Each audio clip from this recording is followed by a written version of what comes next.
World Pro Racing, where sim racing becomes real.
Senna was a god. No one could even dream to follow him. I'm from a very humble background. The role of women at that time were really difficult. It's just so dangerous. You are risking not only your life, but also my life.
World Pro Racing, where sim racing becomes real.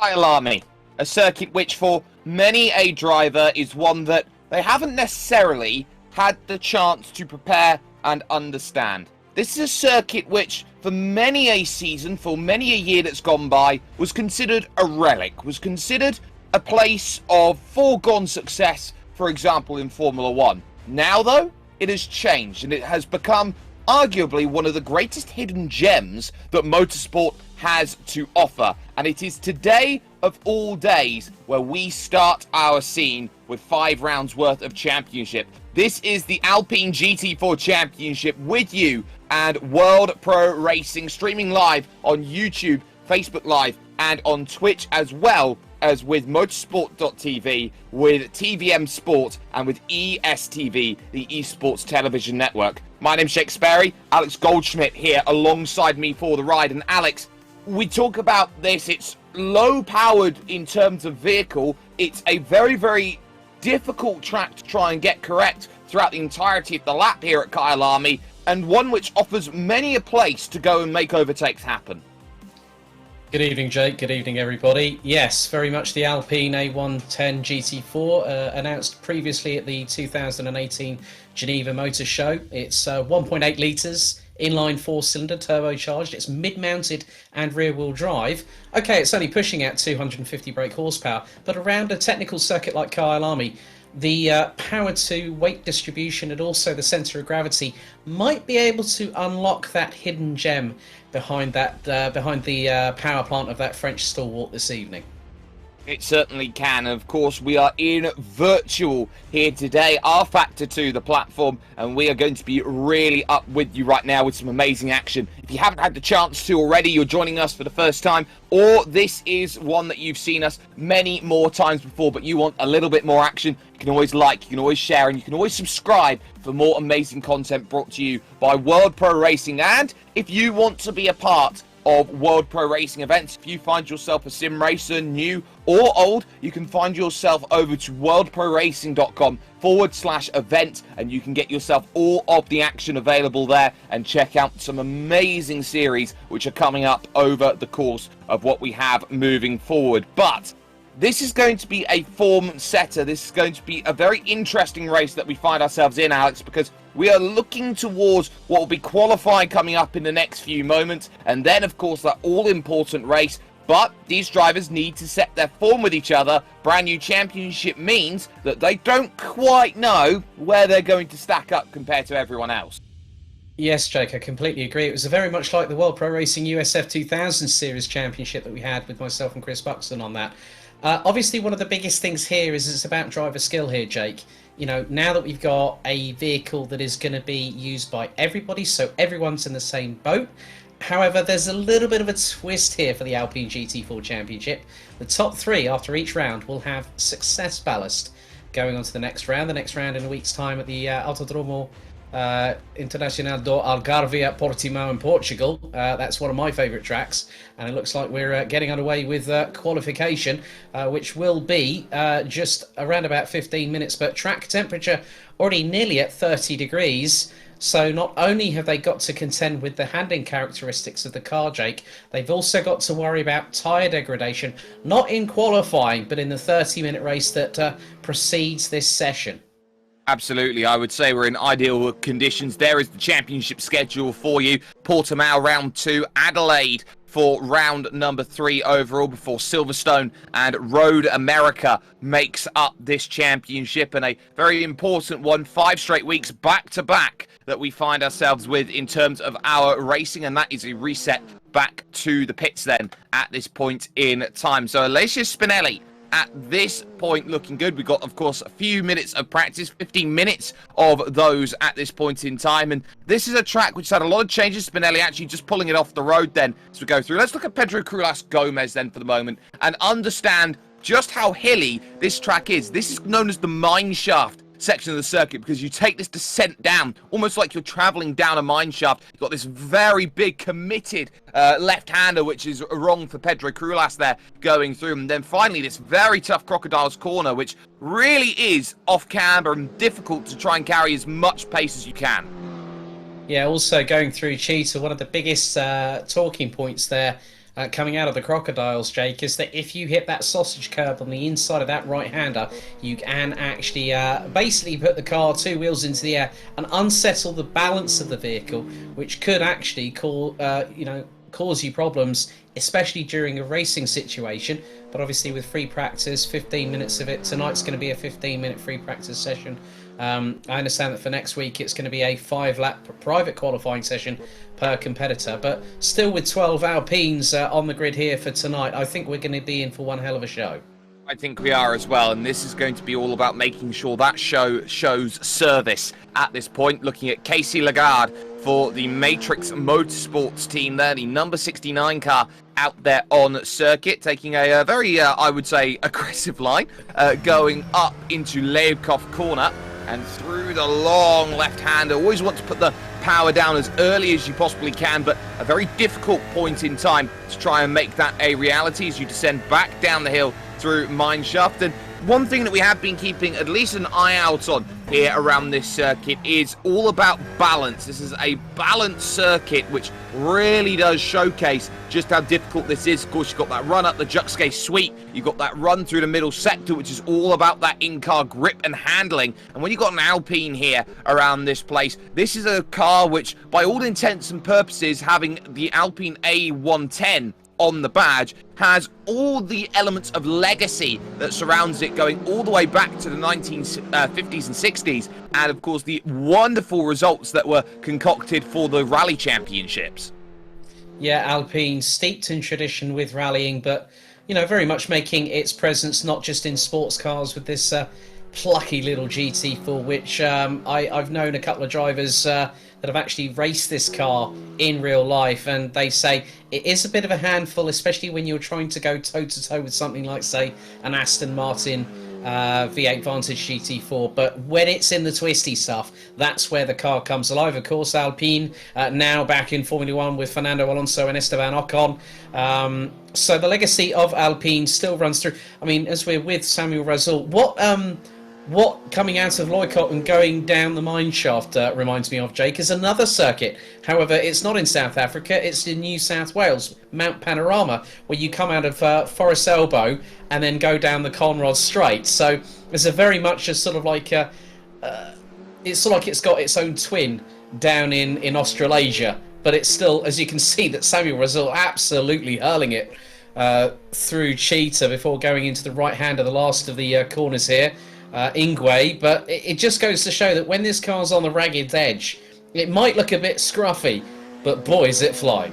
Absolutely, it does fly, and that's a good time to move up to 8th position. It's a 1:50.3 out there on the books. It is 3.2 seconds down in terms of that lap, but it just shows you just how committed you need to be around this circuit and how you need to hit every single junction point, every single apex as much as you possibly can. But it's not just the fact that Alpine are making their strides when it comes to the real world and jumping into Formula 1. You can also talk about this as we see a yellow in Sector 1 for a spinner. We also have the likes of the esports team which has come in, and that has itself a fantastic legacy, picking up a bit of help from Richard Arnaud, who has been one legendary team boss over at Race Clutch.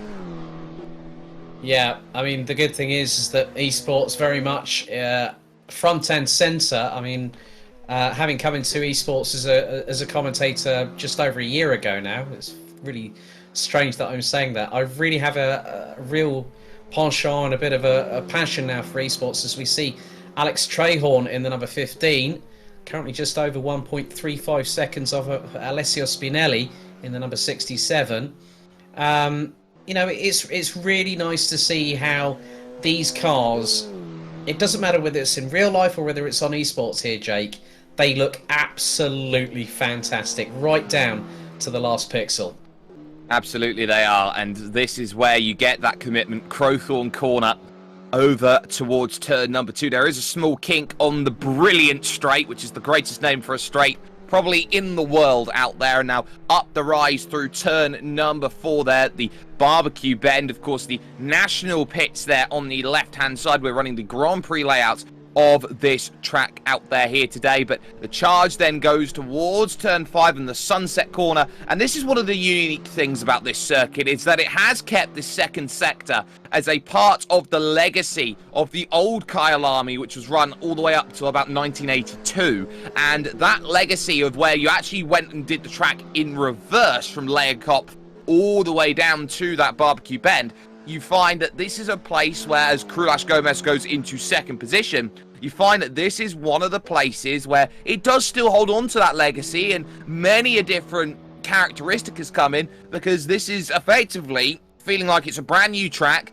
when it's got that old legacy attached to it. Yeah, I mean, the fact that it's now actually owned by Porsche South Africa, Toby Venter, one of the directors of Porsche South Africa, now actually owns it.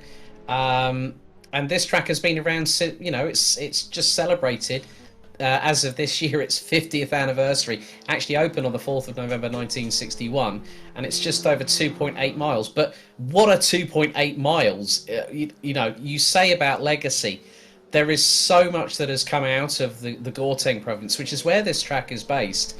You know, it hosted Formula 1 for pretty much 20 different South African Grand Prix until 1993, but it's got a new lease of life, courtesy of the Intercontinental GT Challenge, which over the last couple of years has hosted the Kyalami 9 Hours. So it's not just Formula 1 that has graced South Africa, it's also GT racing. You've also got a whole host of drivers coming out of South Africa, the likes of Jordan Pepper, Kelvin van der Linde, Dave Perel, and also Kelvin's younger brother Sheldon, who for the last couple of years has been racing in DTM. So there's a lot of pedigree that has come out of here. And also Jody Scheckter, ex-F1 Formula 1 world champion with Scuderia Ferrari, no less. Absolutely, and just to touch on Kelvin van der Linde as well, he is someone who is very much in tune with the esports scene. He drives with arguably one of the greatest sim racing outfits that have ever existed in the form of Team Redline, and they've had such legendary drivers as Rudy van Buren, Gregor Hutu, a 5-time iRacing champion. Bonner House has been in that mix, Atse Kirkov, Alexei Usiakala, Olli Pakala. You can keep going down the list. It's pretty much marquee on any platform, Team Redline, and they've even had the likes of Lando Norris and Max Verstappen driving for them, so it tells you just how legacy-defining that team is. But we're about 3 minutes away from the start of qualifying coming in, the end of this practice session right now. And Alessio Spinelli put a very good time in earlier on in the session to put himself up at the very top, and it'll be a quite interesting battle that we see out there here today, as Spinelli does take that decision to dive down into the pits. But everyone's just going to be on their focus here today, making sure that they find the times that they need as we go into a driver's eye perspective of this middle sector with Alex Goncalves then on the circuit, going through the right-hander there of the Sunset Bend and trying to get all the power down. And very similar to another Sunset Bend over at Sebring there, that turn 5 is very, very difficult to get correct. Yeah, very much the case. Now we're going to see the capability of the Alpine as now Alex Goncalves goes through the right-hander of the S's, and now this is where the car might appear to struggle a little bit, but then as soon as you go into the braking zone, down from 5th into what was 2nd gear, maybe even first going through into Loicott, and now you put the power down, but it carries the momentum through the corner, and he's already pushing over 180 kilometers an hour before the sweeping left, and this is where you've got to have full commitment. And he's not lifted. He's up to 6, up to 210 kph. Now hard on the brakes, down into the right-hander at the Crocodiles. A little bit of snap-on understeer there. Even though this is rear-wheel drive, you've got to make sure that you nail those apexes correctly. Very neat through Cheetah. And then down into the left-hander here at Ingwe. You know, Alex Goncalves was not hanging. He was definitely not hanging about. He's definitely flying. He's dropped down to 3rd. But let's see if he does improve in this session with a minute and a half to go. Slight improvement up to just, that was a 1:48.269 from the number 2. And he set a personal best in Sector 3 there as well with the 24.8. Just over a tenth off of Alex Trahorn as Stephen Johnson sets the personal best, puts him P10. And it looks like the server is going to be filling up because we've got 15 cars looking to go into battle for our 15-minute qualifying session with 60 seconds left in the free practice. Absolutely they do, and that work is so important. Some drivers leaving it late then to get themselves into server, feeling that they'd want to do their practice elsewhere potentially as one of the things that they are focusing on, or just the fact that they want to leave things in just as late of a position as they possibly can. So we'll keep an eye out on this as we continue on forward. Russell then over to the line, jumps up to 9th position then, 2.6 seconds off of the pace of Alessio Spinelli up at the front, but definitely a fast lap for the Atlantic Motorsports team, which have been a very important, I would say, directive here in our Factor 2 as a team which has been predominantly very strong when it has come to their Brazilian contingent. Yeah, we did see quite a lot of that in the World Pro Racing USF 2000 Series Championship. Darrell Russell was actually one of the drivers in the championship last time out. Didn't go all their way, but they did definitely show that there is plenty more to be shown over, you know, future championships, especially on the R Factor 2 platform. So it's good to have the likes of Darrell Russell back with us here on World Pro Racing. Absolutely, and of course, practice now has come to an end. There will be a point in time where they now start to move over towards the qualifying effort, which will be coming in next. And Alex, you know, it's going to be a little bit different for them. They would have got a late notification that they don't have 5 private laps. They have 15 minutes to set a time. It's a very different prospect knowing that you've gone from having only 5 laps to now potentially, if you need it, 7 or 8 laps, and as many laps as you need to go out there and really make something happen. Yeah, very much the case there, Jake. But obviously with the side of things now, the biggest thing that you're going to have to factor in is track position. We see that in qualifying in a lot of different championships, Formula 1, Formula E, GT championships as well. Here's going to be no different at all. It's a very tight circuit, and with 15 cars, 15 Alpines, that's close to over, what, the best part of nearly 4,000 horsepower on that grid. They're going to have to jockey for track position. And if you could get some clean air, or maybe even work together with a teammate, you might be able to get a couple of 2 or 3 tenths, maybe, to get that additional bit of tow. That might help coming through from Loicott down to Mineshaft, and then going through from Ingwe through the kink and into Crowthorne.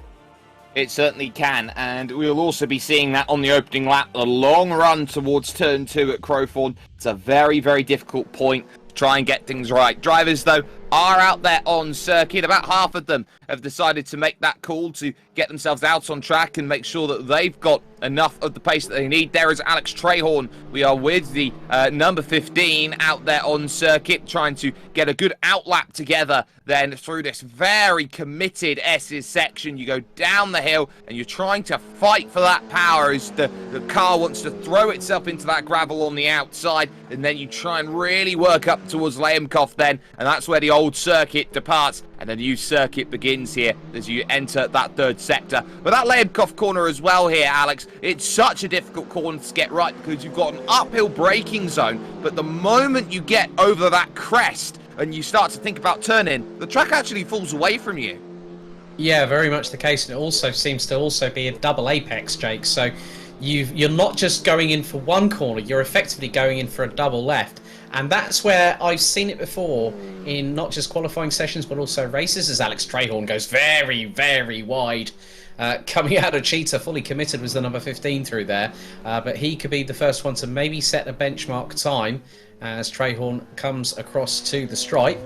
Well, that was just an outlap at the moment. So he's now started to fly. But that's going to really unsettle people. And if you approach it completely incorrectly, you can fall foul through the first part of it. But if you gather things up and get it right through the second half of Loikop, you're probably going to have a better run going down the mine shaft. But it's one thing. It's one. I think one of the old sayings that I normally say is it's time for show. Times are for show.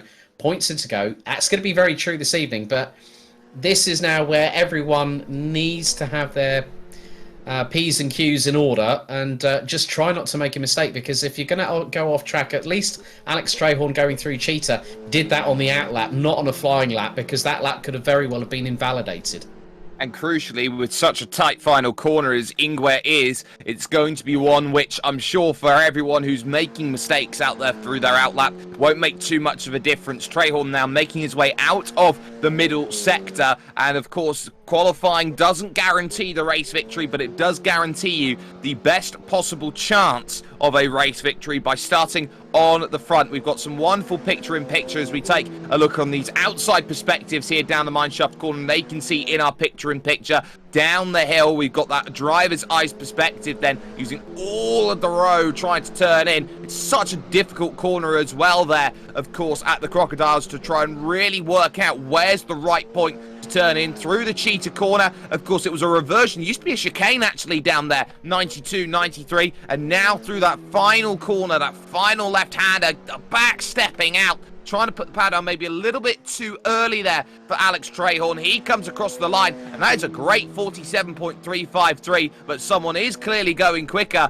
over those lap times, and it's Alessio Spinelli who moves himself up by 1/10.5 with a very, very nice final sector.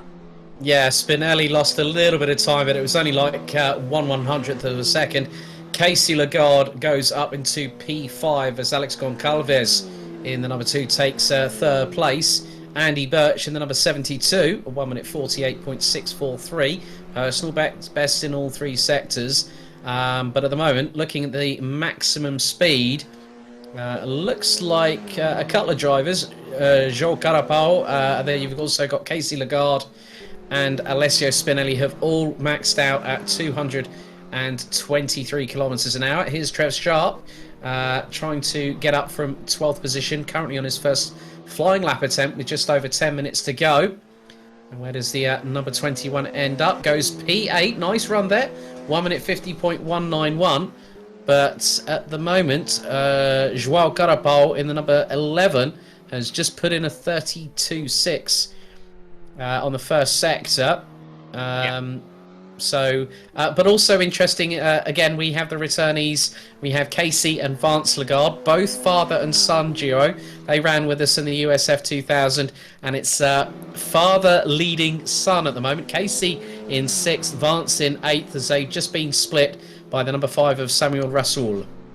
They certainly have, and now the focus is going to be over the course of those opening laps. Well, you set a marker down on the board, and then you try and shuffle off some improvements. There's someone off the road on the run there to Cheetah. That won't be ideal at all, but Casey Lagarde making that charge through will just about be available to get through that. Had a little slow middle sector, 1.1 seconds down on what was needed, and they can see that wiggle trying to get the power down as Ganazzo moves up into 7th position. You got Birch up there as well in 4th position with a good qualifying time, but Lagarde no shades of improvement over that lap, and in fact Carapo has now just moved up on the timing stands to 4th position, so a very good lap time there. Johnson jumping up to 9th. This is Darrell Russell, who's now down in 13th position at this stage, making a nice neat drive to the line. It's a relatively medium run to the line in these sorts of machines, but is a 150.250 for him as he looks to try and improve. And there is Pedro Crulas Gomez then jumping himself up into 4th position. Yeah, Pedro Gomez, we've seen as a regular here on World Pro Racing, predominantly on the Assetto Corsa Competizione platform, if memory serves me correctly.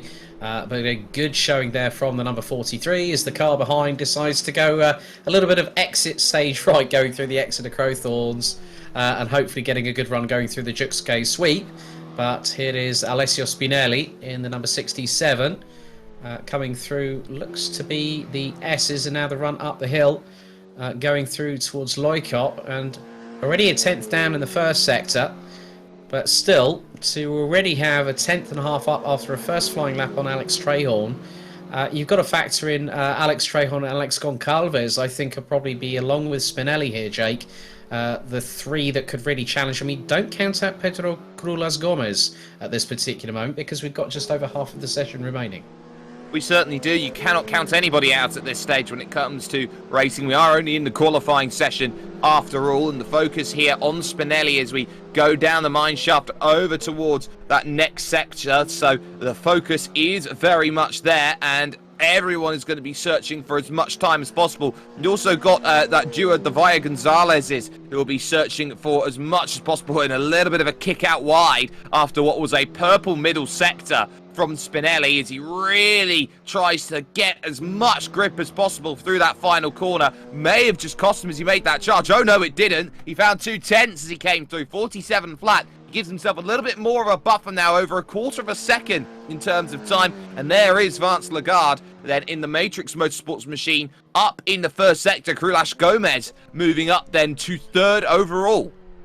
Yeah, brief yellow in Sector 1. Vance is actually the father and Casey is the son, so looks like one's trying to get up, get bragging rights over the other. They've actually stuck with their highlighter theme as they had in the USF 2000 series, actually on their side mirrors. So I'm pleased to see there's a little bit of a bright, outrageous colour, but that's definitely not what you want to do. Vance Lagarde going through the crocodiles. Literally, I think I saw all 4 wheels up in the air, a bit like Flugplatz at the Nordschleife. But Vance Lagarde up again in Sector 2, so could look to improve. Back end steps out. Oh, that was very, very wide coming out of Ingwe, but keeps the car as tight to the right hand side. A 1 minute 48.637 puts Vance Lagarde actually up into 6th position.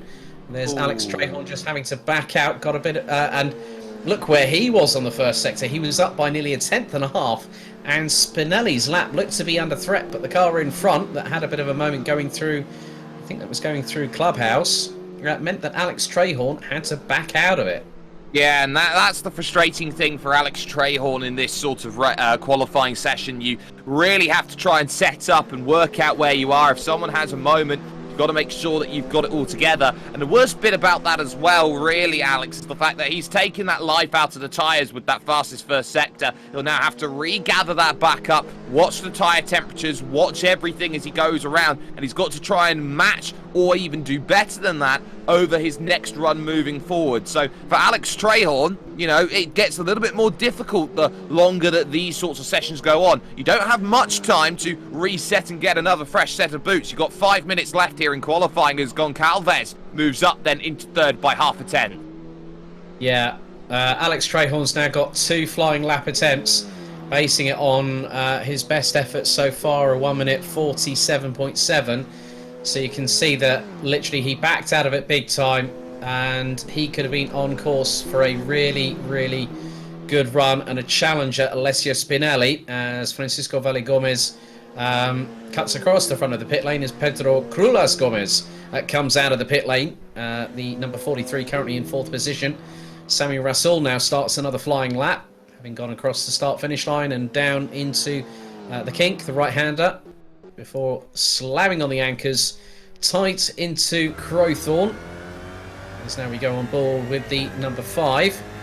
Through the right of the Jux K sweep, up the gears, 4th gear, 150 kph, down into 3rd through Barbecue, and then it's the run up into Sunset. And one of the things that they'll have to do to fully commit to Sunset, because you're lifting off a little bit, but you're going to turn in the car, lift off the throttle down to 4th, touch the apex very, very slightly, allow the car to go over to the left-hand side, now through into the S's. Now this is where you have to have that full commitment, and up into 4th now, down through into the right-hander, the left-hander, which brings you down the hill, and then it starts to climb again, going through the right-hander here on the approach through to Loikop, using as much of the rev limiter on this 1.8 litre inline 4-cylinder turbocharged engine, pushing out nearly 250 brake horsepower. The car itself, without driver, weighs about 1,100 kilos. And as now the roller coaster ride happens to start going through Mineshaft, through the left-hand sweeper, before the hefty braking zone, into the right-hander at the Crocodiles, all the way down into 2nd. Tight apex taken by Sammy Rasul. Both, it might have looked like a clean lap from his perspective, but it's not. And he's decided to abort that lap. So 2.4 seconds after 2 sectors, I think Sammy Rasul decided to call it a day. But yeah, it's going to be interesting to see how Spinelli, Goncalves, Crulas Gomez, you know, how they perform, because we've only got 2.5 2.5 minutes of the session left, Jake. Yeah, we certainly do, and that's not long at all when it comes to working like this, because they know they've got one more lap. You've got to put it on the table. It's a now or never moment. Top 8 split by 1.7 seconds out there in qualifying, and look at how close it is as well for 9th, 10th, and 11th. Just 200ths, nearly 300ths of a second, splitting those drivers up, so they're going to have to really work for those final laps. Only 2 drivers right now not out there on circuit, as they'll be looking to try and make sure their times will work out. So for the moment, Spinelli not entirely safe at this stage. I don't think so. If Trehorn's got a good run, because he's now on an out lap, Trehorn could be the danger driver this evening. But Goncalves, Crulas Gomez, even Andy Birch in 5th place, you know, they're covered by just over 1.1 seconds. 90 seconds isn't long, but we have seen close qualifying sessions before. Yellow out in Sector 2, so Spinelli, I think, has got to bring a little bit more to the party here in Quali.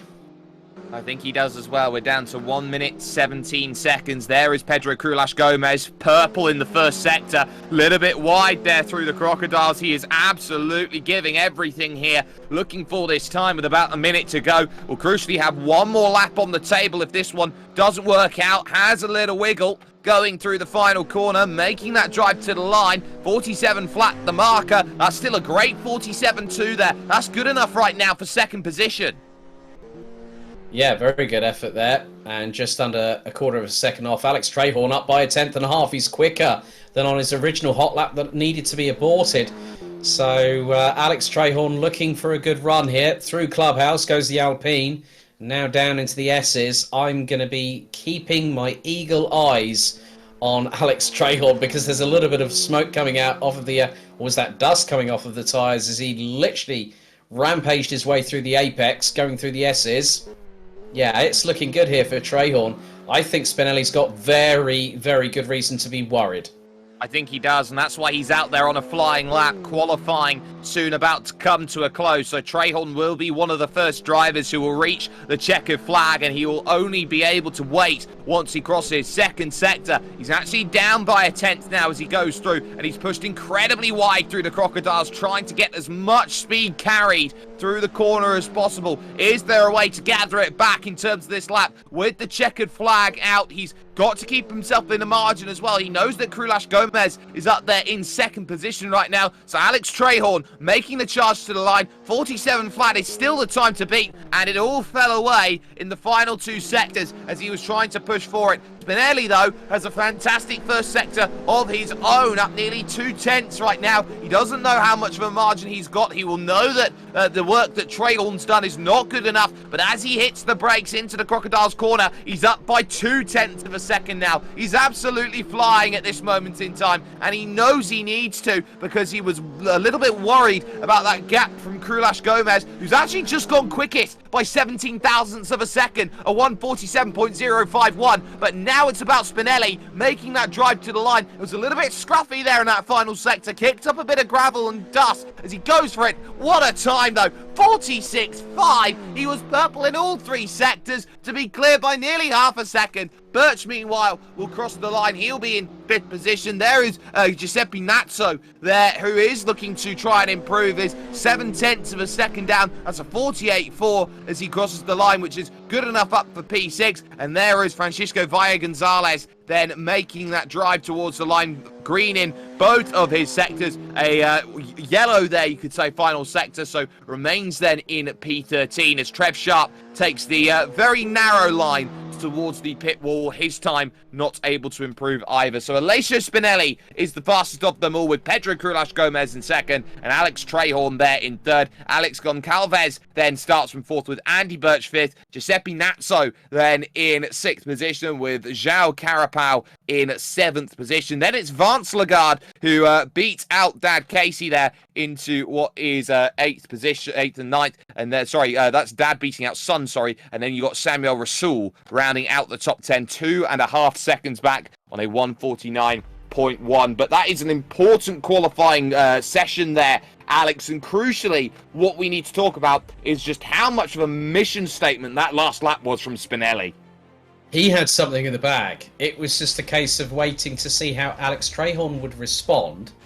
And then Spinelli just went, he did the old hold my beer statement right there and then. He had another five or so tenths in that car.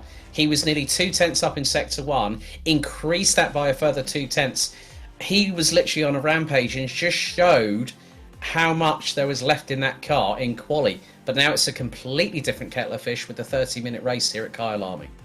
Exactly, and that race is going to be very important, especially when you realise about track position early on. It's a long run towards turn number 1, and if you can get that run down into Crowthorne at 2, is this maybe what you would say, Alex, as an opportunity for certain drivers to go out there, be aggressive turn 1, turn 2, gain those places early and then not have to spend the rest of the race worrying about how do you make an overtake on what is a difficult track at the best of times to get around someone? Yeah, sometimes it has to have that controlled aggression, Jake. Not necessarily sending it up the inside through Crowthorne. So if you get the proper approach, then have at it, is what I'd say. But it's always dependent on strategy. This is a 30-minute sprint race. If you take too much life out of those tyres early on, you could find yourself dropping down the order in the second half of the race. And with the track temperatures still at nearly 30 degrees Celsius, the degradation, the tyre pressures, you hit a curb wrong, it can send you spinning. So not necessarily being aggressive straight out of the blocks is always the best answer. Sometimes it's always about getting through the first turn and the first lap, and then see how your strategy works out from there. Absolutely, and how are these drivers going to figure themselves out? Well, the only place you can find it is with us here at World Pro Racing. If you haven't had the chance already, you can like, you can share, and you can subscribe. We're going to step aside, though, for just one moment here right now. We'll be back with more and the race after this.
welcome back, ladies and gentlemen, to the Alpine GT4 Championship here with World Pro Racing, live to you from the virtual Kyalami circuit then in South Africa. The first round of five straight weeks coming along for you. Jake Sperry, Alex Goldschmidt here to call all of the action here today. And Alex, we're just about getting ourselves ready to look towards that race which will be coming up. And there will be a lot of nerves and anticipation off of the start because it has one of those feels of a very difficult start. It's a long run towards a heavy braking zone, and as we know, there are often a lot of dramas when you get a long run to a heavy braking zone. Monza is a prime example.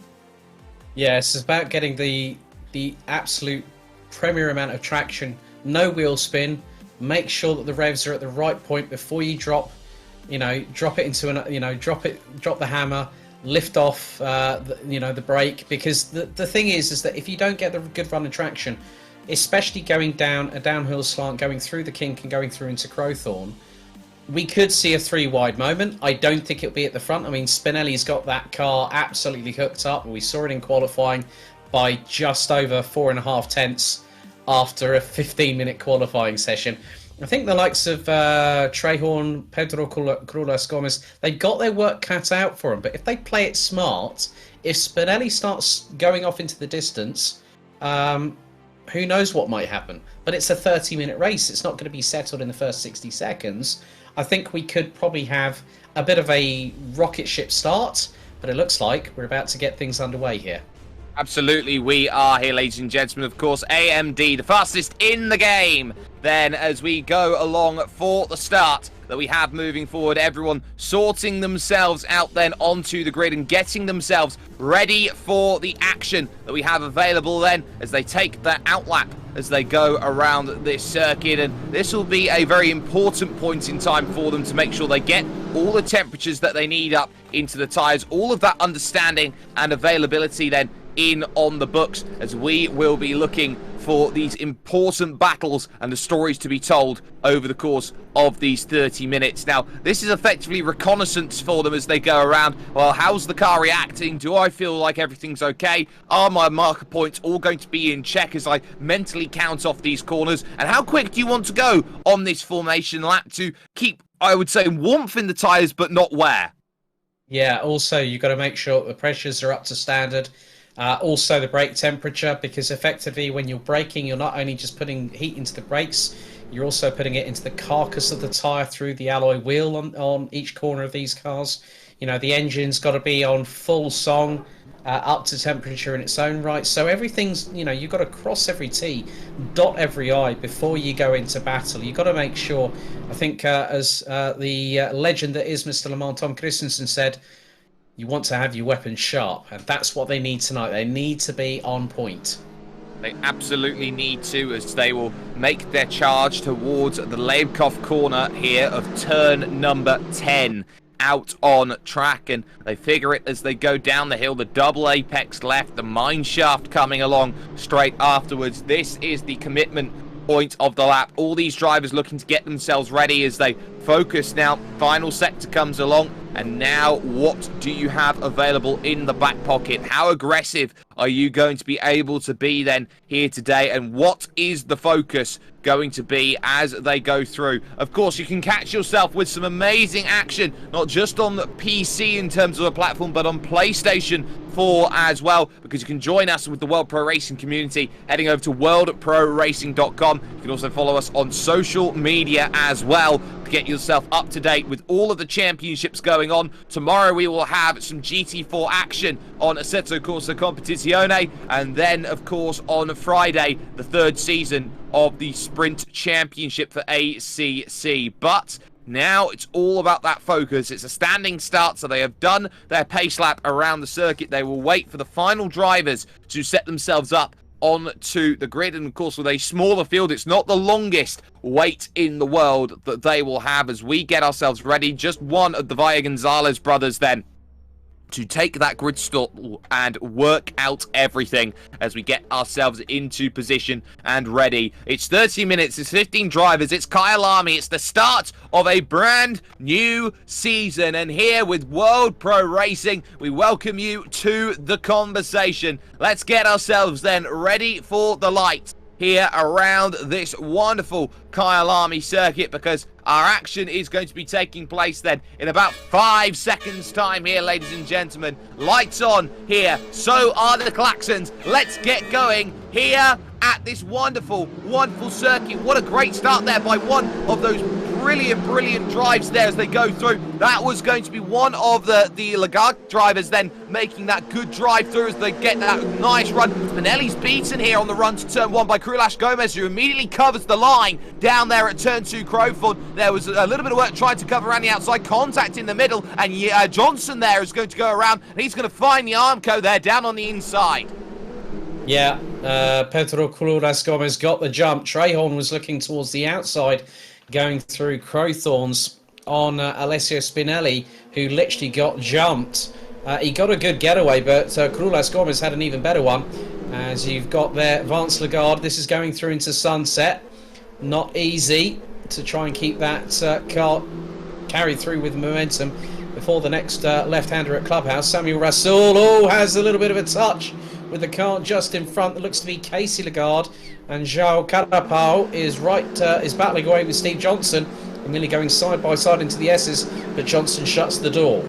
Certainly does, so not the best start in the world. Spinelli then in second. He's got Trehorn and Goncalves then for a bit of company as they enter for the first time into the Leibkoff corner, and down the mine shaft they go. Now look at that, Casey Lagarde looking like he's got one move done, and suddenly he's got to look behind him, because look at how feisty Gnazzo and Rasoul are side by side through the big long left-hander as they will now look to the Crocodiles. It is going to be Rasoul on the inside, it looks like. No, he's on the outside, and he's actually going to lose a position. They're 3 wide on the exit. That's going to end in drama. Surely it's pit-pat ping-pong as they go up towards Cheetah Corner, and somehow Rasoul is okay. How on earth are they still pointing in the same direction? I hate to think, because Trev Sharp could have been catapulted in the Armco on the right-hand side in the approach to Cheetah, but luckily enough, the 21 got away with it. Samuel Rasoul, in the meantime, is just behind Giuseppe Gnazzo, and has got the number 11 of Francisco Valle Gonzalez. Alex Trehorn at the moment has also closed up with Alessio Spinelli, and coming with them is Alex Goncalves. So this battle for the top 4 really closing up, and here is a replay of the start going through into Crowthorns. There's Casey Lagarde. He has a bit of a ping-pong moment of himself, and then right front with left rear, and the 85 of Steve Johnson ends up in the Armco just before the Jux K sweep. So I'm wondering whether our race control might be taking a little bit of a look at that one, but the jury is out with them.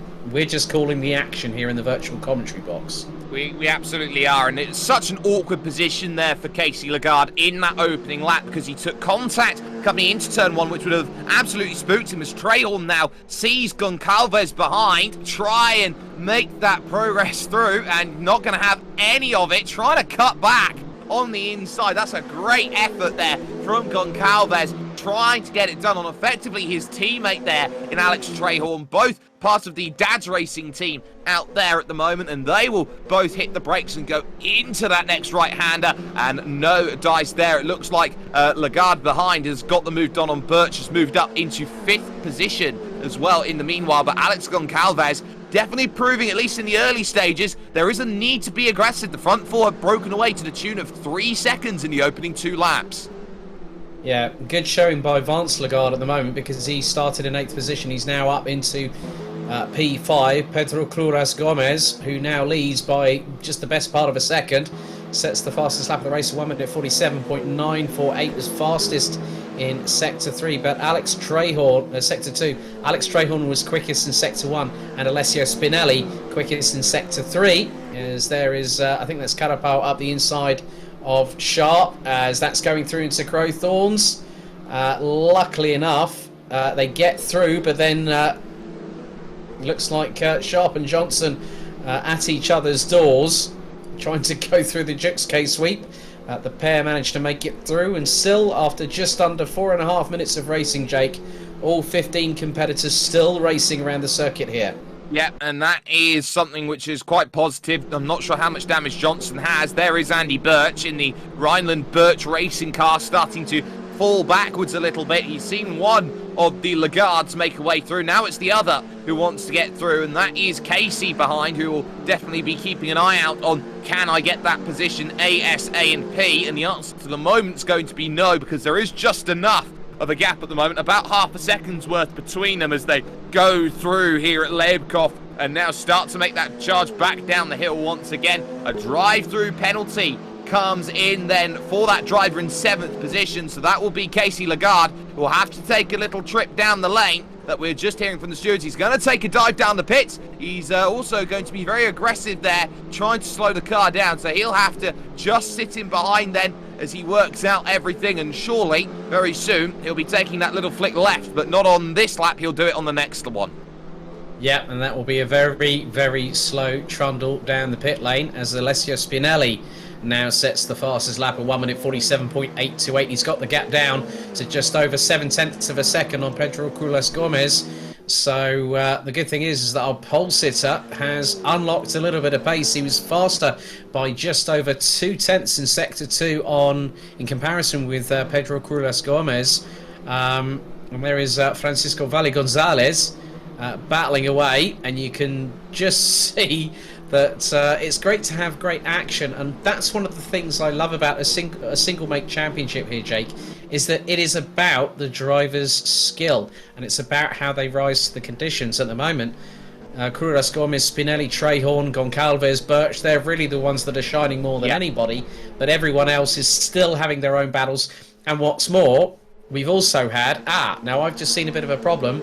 Yeah. Both Vance and Casey Lagarde have just DNF'd, which means they won't be scoring points this evening. I'm wondering what happened there. I would assume, with both of those drivers out, that someone has accidentally shorted the circuit at the Lagarde house. Yeah. Well, they probably pulled out the Ethernet cable from the sim rig. Something along those lines has definitely not worked out then for both of them. They are both out at the same time, which is a real shame. But there is Alessio Spinelli, who's been working hard to close down that gap to Pedro Culas Gomez out in front, and crucially has built a little bit of a margin here to Trehorn and Goncalves, who will be in their own battle here for what is going to be 3rd and 4th. So Culas Gomez then will be on the defense at this point in time, and it's a long way to home right now. We are still 22 minutes and 35 seconds away from the end of this race, and of course they finish the lap that they start on when they go through. So in towards turn 2, nice little battle there, picture in picture right now between Sharp and Johnson as they go at it for the final spot inside then of the top 10, and it looks like no dice, it seems, at the moment there for Johnson, who looks like he may be a little bit down in terms of a straight line. And now what do you do if you're Culas Gomez? He's trying to look every which way to make his Alpine the widest Alpine in all of the action. Goncalves behind is down the inside, and I think through on Alex Trehorn. He is now up into 3rd position, but look at Spinelli, he's all over the place trying to get through on Culas Gomez. Last 2 laps, he was actually 0.3 of a second quicker than Culas Gomez, and now they're coming up to back marker traffic. So this could be the opportunity that Alessio Spinelli needs in order to get past. And last time around, he was actually quick. It was the fastest lap of the race, 1 minute 47.828. They're now going through into the deep braking zone into Loicott, and now this is going to give Spinelli the run of momentum that he needs. And what he's doing is allowing that car to drift to the right-hand side a little bit more than Culas Gomez to carry the momentum down and gain a couple of, maybe 5-10 kilometers an hour in terms of speed. And he's going to put it round the outside of Culas Gomez through the Crocodiles. That was never going to work on a month of Sundays, but now they've got the run down to Cheetah. Culas Gomez will have the inside line. Spinelli still keeps it planted. Now Ingwe. Oh, Pedro Culas Gomez has just had the biggest South African wake-up call, courtesy of Alessio Spinelli. That was brilliant respect from both drivers there. And now you've got Goncalves versus Trehorn. We absolutely do, and this is going to be the key here. So Goncalves in a little bit of trouble. He ran wide down there at the Crocodiles, which is a very inviting corner to go out there and attack with. As on the brakes they go into the next left of to Crowthorne, and that is Trehorn getting it done back down the inside. So a nice move there, as there is a very good change for position. But you also have to say that outside line, it does work there, and wake-up call is one thing. They're not necessarily running or worrying about traffic. Vi Gonzalez, oh, look at that, Spinelli all the way to the inside trying to go through. You're not going to shepherd yourself away through that way as they look to charge. Spinelli's going to run out wide there through the Sunset Bend, and just like that, they are racing this one right now here, Alex. Like, this is the last lap of the race, but we're only 1/3 of the way through right now. Yeah, Goncalves was bringing out the old rally style in his Alpine, going through into Clubhouse Bend there, but Krulas Gomez doing a really good job. He's soaking up the pressure like a sponge, and he's not bringing, he's not putting all his cards out on the table like it was a poker game. But here, Spinelli's just really unlocking that pace, and through the second part of Loicop, they come down the roller coaster right through Mineshaft, and Spinelli's got the run once again. Now, we saw it on the previous time. He's going for the same move. Now, they say once bitten, twice shy. Oh, he goes again for the move to Spinelli. But this time, Krules Gomez was wise to it, knew it was going to happen, stayed tight on the inside line, and Spinelli lost a handful of momentum right there and then. If he keeps using that outside line, surely there will come a time where Krulas Gomez is always going to try and shepherd him out of road there on the outside. That'll be something that's going to be worth keeping in mind. A change of position lower down as Johnson and Sharp have exchanged their pleasantries, and they've exchanged their pleasantries back on the timing tower that we have at the moment. There is Trehorn in third position, trying everything to stay pretty much with it, and despite all the heavy battling that is going up in front, they're not necessarily doing enough to close that gap down. A little wide there went Spinelli at turn one. That's going to mean that he drops back to about 0.8 of a second. Now here's Trev Sharp in a little bit of a battle. Johnson has been looking every single time for a chance to make the move down in towards turn number one, but it looks like with that hit that he had in the early stages, he might be a little bit down in terms of a straight line speed. Yeah, I mean, obviously this is based on a road-going vehicle, but there is still some aerodynamic properties. But with the damage that Johnson sustained after that tag with Casey Lagarde on lap 1, that is a bit of a wounded vehicle, so Steve Johnson is going to do his absolute utmost, and what's more, he's keeping pace with Trev Sharp, so hats off to Steve Johnson in the 85. Absolutely, he's working hard at this stage, he is, to try and close down that door as he looks to try and make that push forward and make sure that it's all going to play out the way that they need to here down the hill through the clubhouse corners, and trying to work that way back up the hill and looking for every option after those S's. It's going to be a case of where can you construct the move. We've seen opportunities. Lebkov is a tough place to get it done, but now we're starting to see that setup through that very narrow line as you go through. Yes, you'll compromise yourself slightly on the exit here, Alex, but what we're seeing here is opportunity, and it's all about that opportunity right now with the attack down the hill, and where do you go and make the move? Pivot to the inside there once again for Johnson, but he's not going to get there because he was just not able to send the car up the inside. Yeah, I think, to be honest with you, there's people like Spinelli that will throw it to the outside and chance their luck, but Johnson's doing the old school side of things, and now you can see that Sharp loses a little bit of time coming out of Ingwe, and Johnson nearly had a bit of a ping-pong moment right there, but slots in behind Sharp as they go down towards the kink and then down towards Crowthorne. You know, they're doing some really good racing. It's nice, clean, it's not too argy-bargy. As Johnson could have had an opportunity there. Well, he does nearly get an opportunity courtesy of Trev Sharp, who had a bit of a back-end step out towards the right-hand side going through Crowthorne, but through the Jux K sweep, Trev Sharp's still able to keep it in front, and you can see that you've got the number 11 of Francisco Valle Gonzalez just up ahead. There's a yellow out in Sector 1 at the circuit, Russell. So there were a couple of cars that were battling away just up ahead of Valle Gonzalez, but you know, fair play to Sharp and Johnson. They've kept it on the black stuff.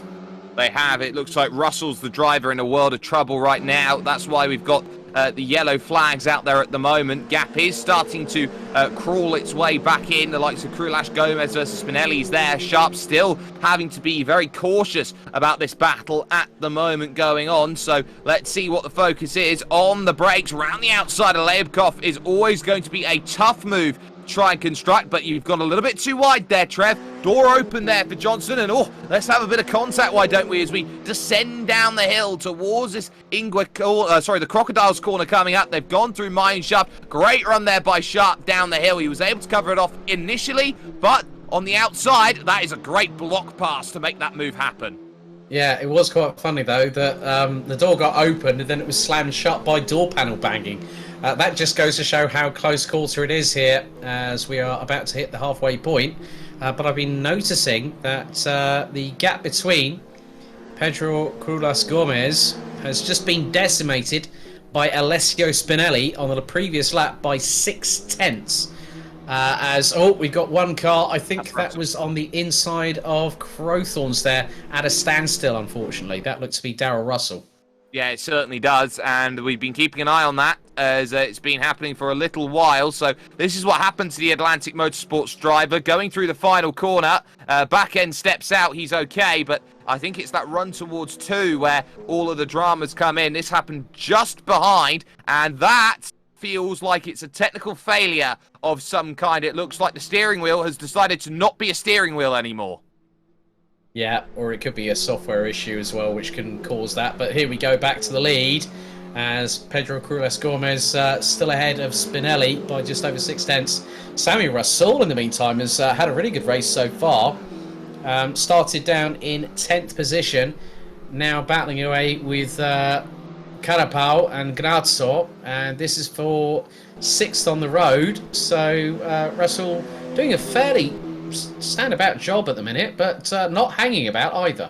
The Mentalism driver's really trying to push here at this stage. We're in that halfway stage of the race, and now if you do have something, you go for it, and they are going for it at the front here. They've built up a buffer margin now of about 2.5 seconds back from Spinelli Trehorn, so that's going to be one of the focuses that they've got. Russell has been classified now as a non-finisher. We're down to 12 drivers here at Kyalami. On the brakes once more, in towards turn 2. And Pedro Krulas Gomez, well, it's been the story of the race so far. It's been all about keeping yourself in play. Use the hashtags WPR and World Pro Racing. Let your friends know just how amazing this racing is at this moment in time, with Pedro Krulas Gomez once again looking in the mirrors. And one of the worst things you can find yourself in a position with, Alex, when you're driving, is to become a quote-unquote rear-view mirror driver, as he does push a bit wide. But look at that, Spinelli's gone a bit wider there as he finds the grass, and he can't quite gather it back up again. Even if he did make that move, there'll be a few questions about it. Rasul having to defend.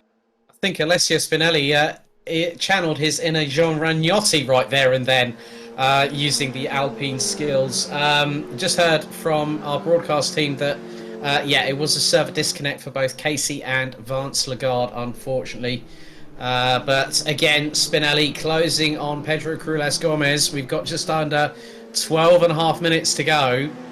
And to be honest with you here, Jake, I thought it'd be quite, if we saw that Spinelli was caught out on the back foot, well, that's definitely what Krulas Gomez did, but Spinelli's looking to charge back. But don't count out Alex Trehorn or Alex Goncalves as going through the right hand and through the Crocodiles. Spinelli right up the back bumper of Krulas Gomez through Cheetah. Nice and tidy from the pair of them. I think Spinelli is probably just winding up and waiting to see if he can get the inside run coming out of the final corner. Krulas Gomez goes wide, and this is a run down to Crowthorne. Could Spinelli take the lead back on lap number 11?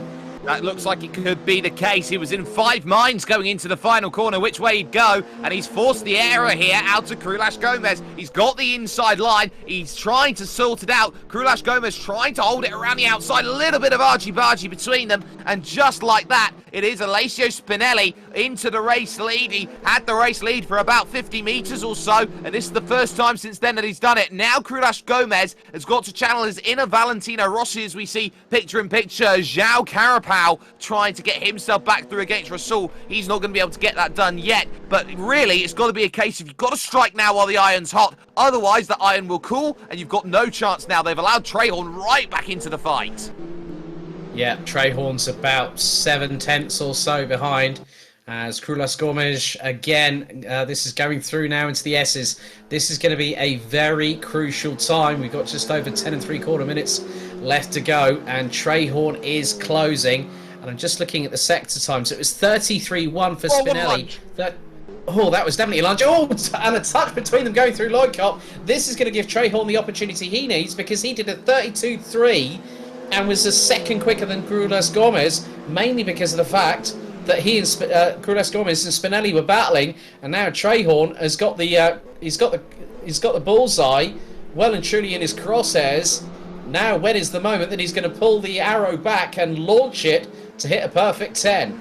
That was a very important moment in the context of that race, because Krulas Gomes went to fire for it, as we also see picture-in-picture here, a very big battle there from Carapo, who still can't quite get there. 10 minutes remaining then on the clock, and here comes Trayhorn looking to move himself up into second position. Gets himself then to the outside, inside through the kink there of turn 1, but at Crowthorne he'll be on the outside here. Very tough. It looks profile-wise like turn 1 of Kota, except it's downhill instead of uphill, but Trayhorn can't get the move done. Krulas Gomes holding on to second, and at this stage you cannot afford to let that gap break out to Alessio Spinelli, because he is the sort of driver that once he gets a gap, he just runs, and there's no way you're going to stop him after that.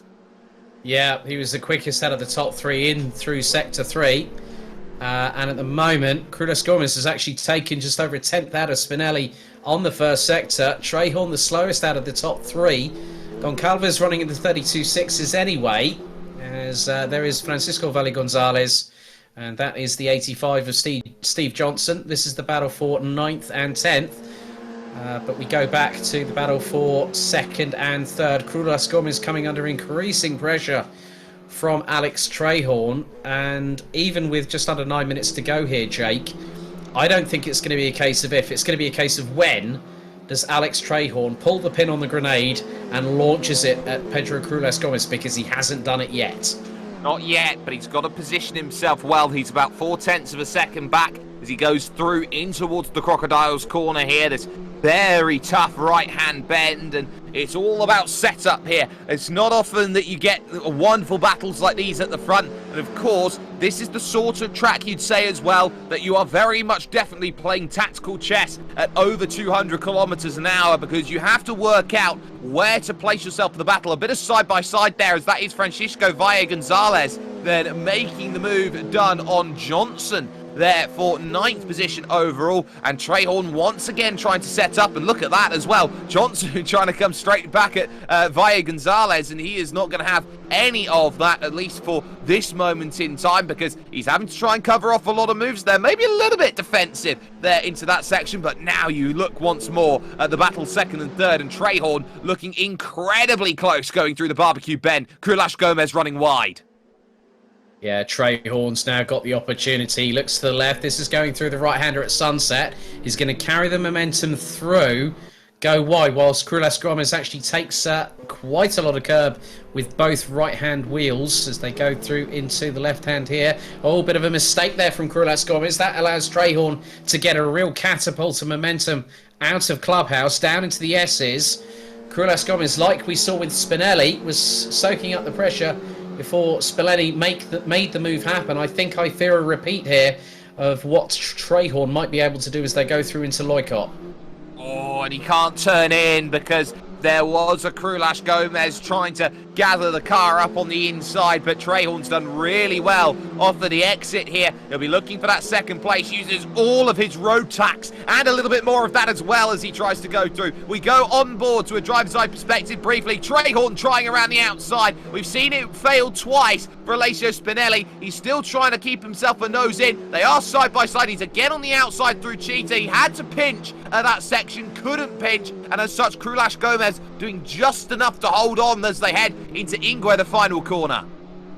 Yeah, this has allowed Spinelli to open up a gap of just over 3.2 seconds, and in the process, The number 67 sets the fastest lap of the race, 1 minute 47.735. So at the moment, along with the 35 points for a victory, Spinelli will not only get 2 points for finishing the race, but also he's got the fastest lap in his pocket. That's another 5 points as well, as Trahorn looking to go one way, then the other.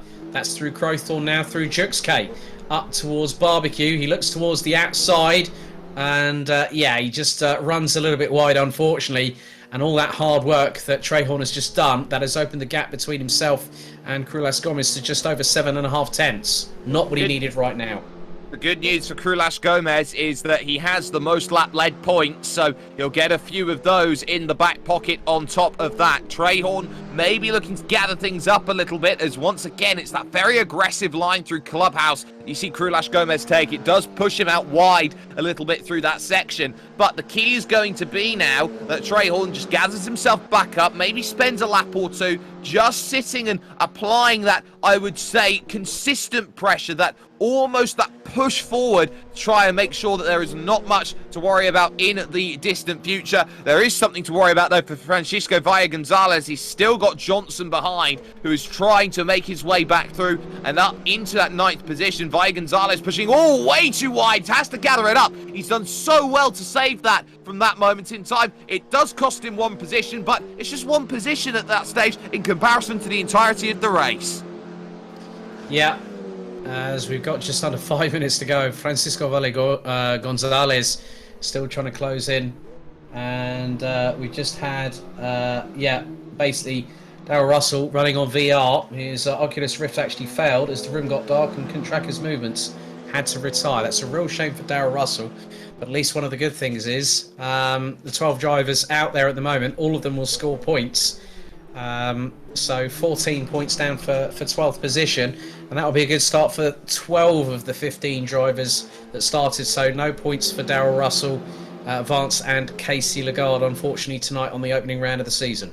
Yeah, and that'll be a shame for them as they go through, but Francisco Valle-Gonzalez is giving everything, and that is a good track extend there from Johnson. He's trying to keep that one in check as well as they go across the stripe. 3 minutes 50 seconds remaining then in this race, and not over here for 9th position, trying to use the draft to advantage here, but again, just a little look into the mirrors from Francisco Valle-Gonzalez. Was never going to make the move, but that's what you would call a 101 lesson from what I would say is the racer's handbook guide to trying to make an overtake. Yeah, and making it rather calmly and cleanly at the same time.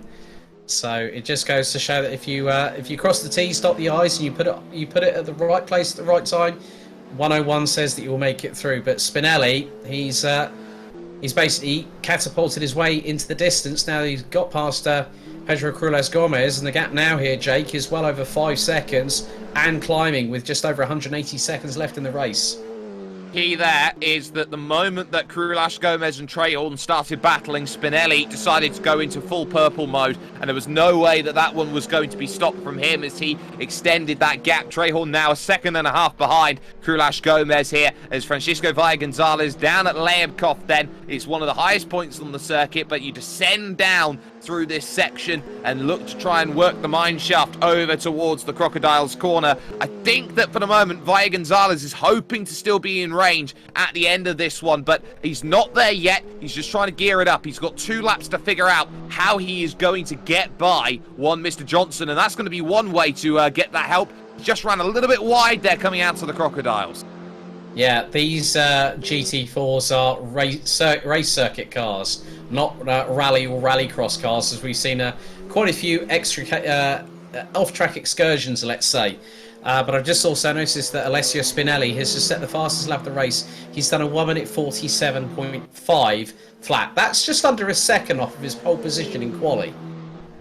Yes, it certainly is, and here comes the move then as Johnson is very deep on the brakes and is able to gather it up again against Valle-Gonzalez here with that scrap going on. Gap is still 1 second here for 2nd position and 3rd as well, but Johnson here just pushes a little bit too wide through the corner, has to gather it up, and suddenly, hello, my name's Francisco Valle-Gonzalez. He's trying to go on the, I would say, the tougher road to get it done on the outside then of Sunset as he takes that committed line through the right, doesn't have the angle at least at the moment try and get himself through, so he will have to stay and wait again through the clubhouse corner. But look how aggressive both of them are right now. They know they are racing hard for this result because they've got Sharp behind, who's closing that gap down if anything is to happen between these two. Yeah, as looks like the leader very shortly is going to go on to the last lap of the race, because we've just got under 60 seconds, but it is literally these two banging down each other's doors, and Francisco Valle Gonzalez has a little bit of an backward, the back end steps out a little bit to the right hand side going through the first part of Loikop, so that gives Steve Johnson the advantage to stay in 9th position, but you know, Valle Gonzalez will have just over a lap remaining to try and get past the 85. If he had another lap in his pocket, I think that would probably be a little bit easier to do. But I think time's fast running out. Certainly is. Old Father Time is calling. He is saying that there is not long left for this race. Of course, there are two very important parts of battling that we have seen here today. Firstly, how do you get yourself in front early on in a race like this? Secondly, how on earth do you make an overtake at Kyalami when it's a very momentum-driven circuit? We saw how difficult of a job it was here today as the timer expires here at World Pro Racing's first round of the Alpine GT4 Championship. This, for Alessio Spinelli, will be his final chance then through these left corners. He's done a wonderful job here today of constructing an overtake, forcing mistakes out of Pedro Crulas Gomez, and when he needed to see battles behind him, he ran for the hills with everything that he had got. And through the right there of the Crocodiles, he's got Cheetah and Ingwe to go. He was the fastest man in practice. He was the fastest man in qualifying. He set the fastest lap of the race, and he is going to be duly rewarded here in the opening round here at Kyalami. Alessio Spinelli will take that drive to the line and will take the victory here in round 1 with World Pro Racing. Yeah, Pedro Crulas Gomez secures 2nd position, took the initial advantage on Spinelli on the run down to Crowthorns. Alex Strayhorn got to within 1.1 seconds at the flag of Crulas Gomez. Alex Goncalves rounds out the top 4. Good run by Andy Birch, qualified 5th, finished in 5th. And then the Team Mentalism Alpine of Giuseppe Ganazzo will round out the top 6 ahead of teammate Samuel Rasul, with Rasul actually starting 10th and finishing in 7th. So a good set of results for those two drivers there. Absolutely good progress there as Carapau makes it to the line. Johnson, in the end, does pick it up against Francisco Valle Gonzalez as they will make that drive over towards the line there. So some very good results up and down the order. And then the last driver to the line will be the other the Valle Gonzalez brother there, Anton, then will be making his drive over towards the finish then at the latest possible opportunity. So a very strong result, a very good start to the season then for Alessio Spinelli with that victory, and you cannot really argue against that sort of dominance on display. He had to work hard for that victory here today, Alex, but the key for Alessio was that he stayed calm under the pressure. There was a lot of focus on how he was supposed to conduct himself, and when he got the move done, that's it, he checked out. Yeah, very much the case there, Jake, and he effectively becomes our de facto championship leader with around about 42 points, if memory serves me correctly, by what he's had. He's had the fastest lap of the race, that's 5 points. Points for finishing the race, that's 2.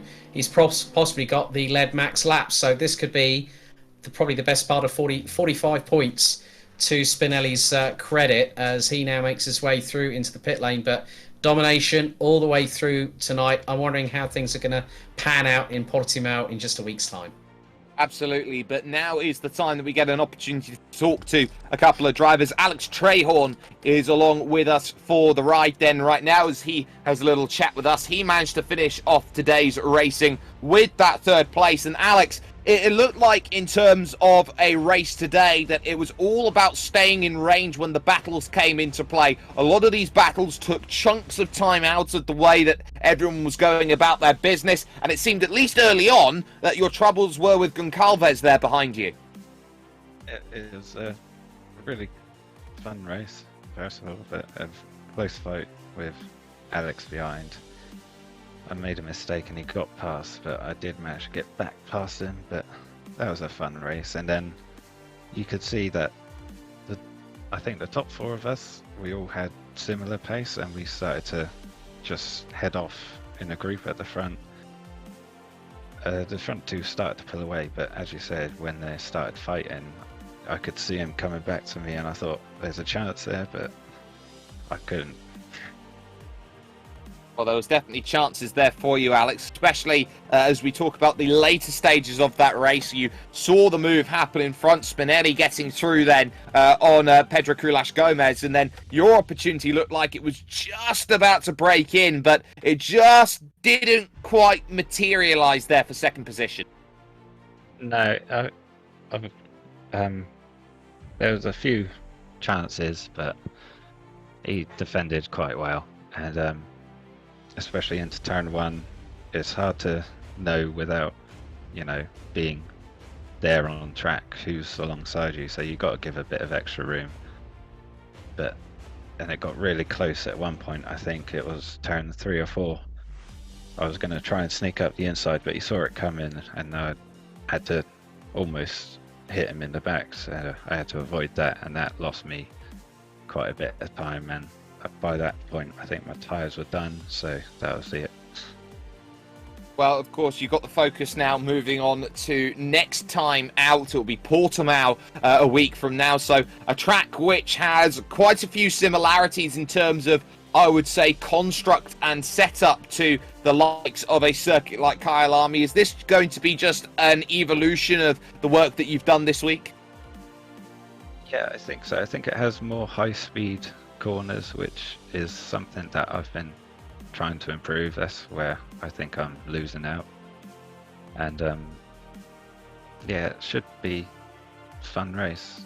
All the time, this car's quite tricky to learn. You got to change your driving style to suit it because it's quite understeery. So yeah, race one in the bag, I think, is a lot of experience, and you can take that forwards and hopefully improve next time. And Alex, the floor is yours here. Shout out sponsors. Anyone you'd like to thank for that third place finish here today? I know I told my family, so they're probably watching, so hi to them. They'll probably take the mick out of me tomorrow. Well, no worries at all there. Alex Trehorn finishing off in third position. And I believe the other Alex Goldschmidt here, has found our race winner, Alessio Spinelli. Yes, Alessio, firstly, congratulations. Dominated in free practice, dominated qualifying, but then the race, the start. Curulas Gomez got past you very quickly, but you fought very hard to get back, and then at the end of the race, you were way ahead. How are you feeling after a dominant evening here at Kyalami? Well, hello to everyone.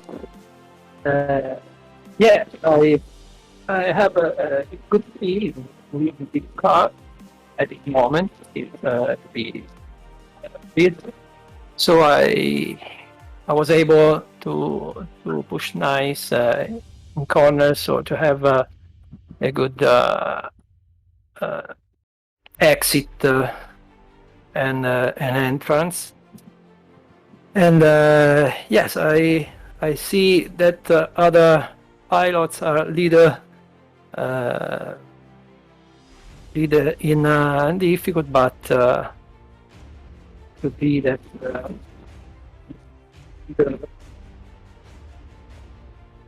priority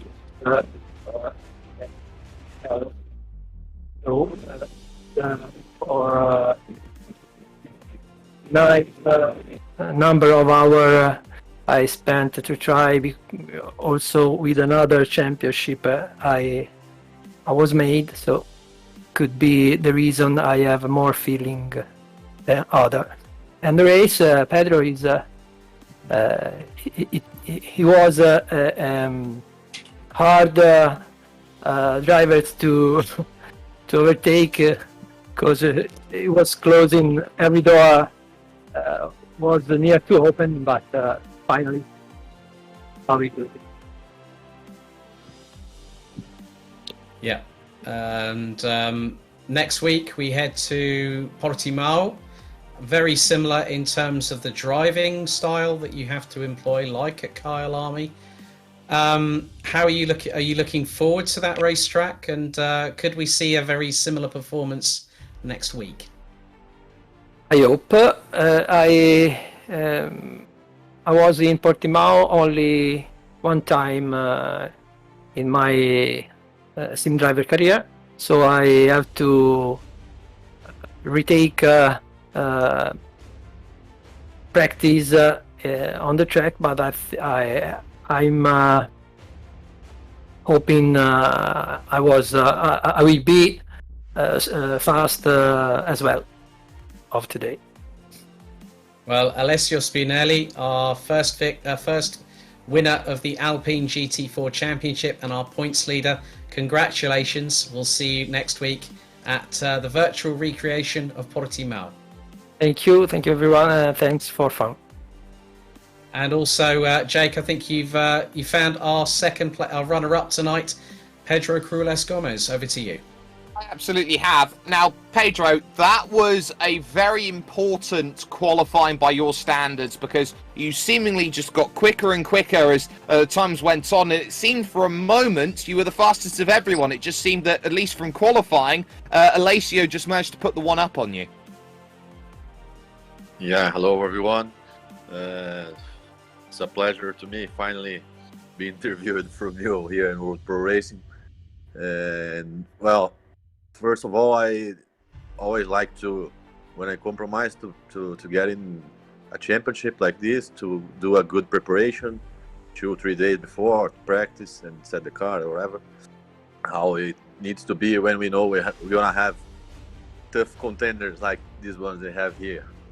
So I couldn't do this because I do IRL racing here in Brazil, and I had my first racing of the season this weekend, so I was a lot busy the week before in this weekend, and I came like 40 minutes before the practice session over, so I could manage I think 18 laps on the practice, and I was using the qualifier to keep making my setup for the quali and the race. So I'm happy I could find a good setup with this very, very few time I had, and I was not expecting to fight with Spinelli for the race, because he was half a second faster on his last fast lap on quali, but I could manage one more little change.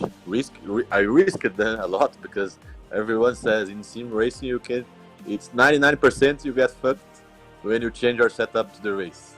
And I did one little change and it worked. I think we had similar speeds until the half of the race. From the half of the race ahead, I don't know if he managed better his tires, driving, or he had a better setup. I have to work better on it. And it was very fun, very pleasure to fight with him. It's very annoying to me to defend position like it was today, and when I had the opportunity to attack him after he overtook me, I forgot the name, the driver finished third, came very, very, very aggressive behind me, and I have to defend him, and then Spinelli went away, so there was my chance of winning. It was gone there, and that was time to fight to hold the second place to the end, and I could make it.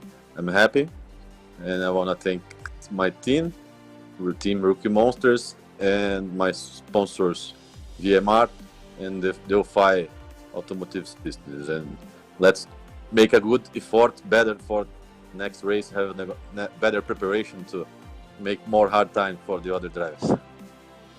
I apologise there for any industrial language you may or may not have heard there, but Pedro Crules Gomez then finishing things off in second position after a wonderful drive. Mr. Goldschmidt, we now take our little turn to Portimao, a track which holds many similar characteristics, a little bit quicker, very damaging, of course, on the left-hand side tyres around that place. It's going to be a really important battle, and it's going to be very dependent on how hot it's going to be on the coast of Portugal. Also down in the Algarve, what you've also got to consider, having actually viewed the circuit from my own eyes, in real life, the amount of elevation changes, the inclines, the descents. It is going to be one hell of a roller coaster at Portimao. Yes, as you say, the left side tyres will get an absolute torturing, but it will be down to whoever can absolutely maximise the best way of managing the degradation, managing the setup, and also getting that all-important centre of gravity right in these cars. It's going to be a true test for everybody, and even though these cars only weigh 1,100 kilos, boy, are they fun to look at whilst they're racing.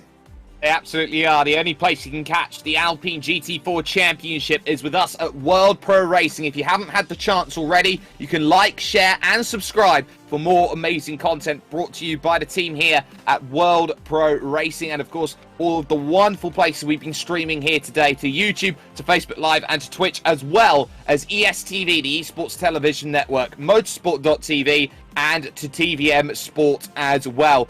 A massive thanks to go to the team that's been working hard behind the scenes. The FIA accredited stewarding team of Adrian Fagayo and George Muscat have once again been working incredibly hard, as well as the team on the cameras, Justin and Nathan Mifsud, who have been putting in a very good display for all of you to see all of the wonderful action that's going on. It's not the only thing as well that's going on either. We've got 2 more races in the next 2 days coming up. First and foremost, we've got another GT4 Championship coming up over on Assetto Corsa Competizione. That'll be coming up tomorrow, same time, same place. And then the day after that, it is the World Pro Racing ACC Sprint Series coming into view as well. Their 3rd season starts out in earnest, so make sure you keep your eyes out on that. But from Alex Goldschmidt alongside me, myself, Jake Sperry, it's been a pleasure again, but Alessio Spinelli found the opportunities that were needed. It was not an easy race to pick things off, and it looked, at least from the beginnings, like it was going to be one race after qualifying that was going to be a runaway. Far from the sort. We've got a championship on our hands, and Portimao is our next port of call.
World Pro Racing, where sim racing becomes real.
Senna was a god. No one could even dream to follow him.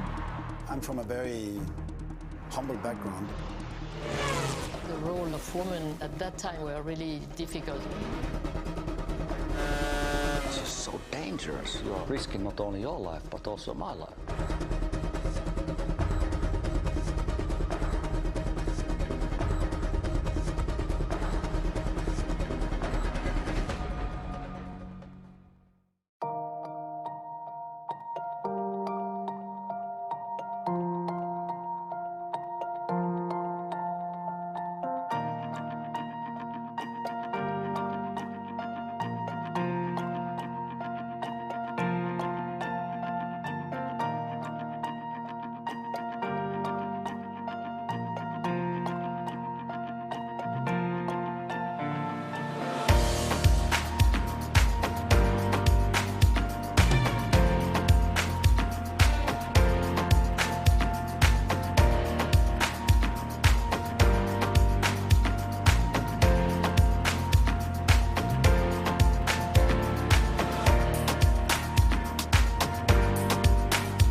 World Pro Racing, where sim racing becomes real.